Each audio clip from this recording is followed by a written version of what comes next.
In this video, we'll show you how to pack the OptiSolex 400-watt portable SolarBag and use its shoulder strap and carabiner. Here are two loops where you can attach the single shoulder strap. Clip the strap in and adjust the length. Now you can carry it over one shoulder. Let's move on to the double shoulder carry. Here are the two loops for the double shoulder straps. Clip both straps in and adjust them for a comfortable fit.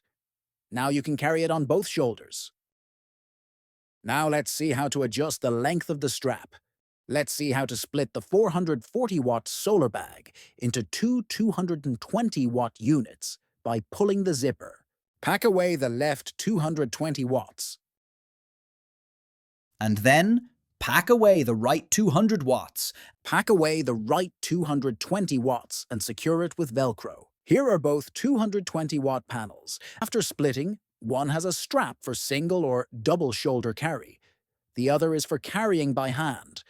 For example, you can take one with you to charge mobile devices and leave the other one on-site to charge the battery through S1 or charge the power station directly. The carabiner attaches to the side loop of the SolarBag for hanging use.